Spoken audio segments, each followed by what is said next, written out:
আমি তোমাদের সাথে একটা 30 দিনের চ্যালেঞ্জ নিয়েছিলাম যে আমি 30 দিনে কি করি সেটা সমস্তটা তোমাদের সাথে শেয়ার করব। আর আজকে হলো ডে 10। আমার রেগুলার রুটিনে যেটা পড়ে প্রত্যেক দিনের মতো আজকেও আমি রেডি হচ্ছিলাম স্কুলে যাবার জন্য। সকালে মর্নিং স্কুলটা তো হয়েই গিয়েছিল, বাড়ি ফিরে রেডি হয়ে গিয়েছিলাম।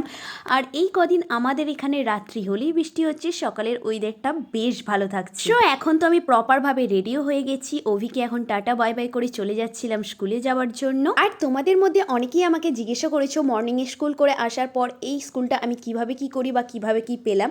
আমি আসলে মর্নিং স্কুলটা রেগুলার করি আর এটা আমি পার্ট টাইম হিসেবে যাই। আর এই হাই স্কুলে আমাকে সপ্তাহে 4 দিন যেতে হয়। আজকেও আমার স্কুল ছিল আর আজ আমি বাচ্চাদের একটা খুব সহজ পদ্ধতিতে সিনারি আঁকা শিখিয়েছিলাম।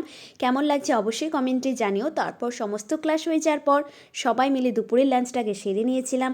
আর আজ না সকাল থেকেই আমার রং তুলির কথাটা খুব মনে পড়ছিল, তখনই এই বয়ামের দিকটা আমার চোখ গেল। এইটা আমি পুরী থেকে জলটা এনেছিলাম, তো সেই জন্যই ভাবলাম যে এই কাঁচের বয়ামে কিছু সামুদ্রিক মাছ আর জেলিফিশ আঁকি, সেটাই আঁকার চেষ্টা করছিলাম। জানি না কেমন কী হয়েছে, বাট চেষ্টা করেছি। অনেক দিন রং তুলিতে হাত দিইনি, প্রায় অনেকগুলো রঙই শুকনো হয়ে গিয়েছিলো, তাই মনটা খুবই খারাপ লাগছিল। যাই হোক, এদিকের কাজটা কমপ্লিট হয়ে যাওয়ার পর আমি চলে গিয়েছিলাম পড়াতে। বাস এইভাবেই আমার দিনটা কাটছি। তো ডে 10 আজকে এতটাই ছিল। চলো টাটা।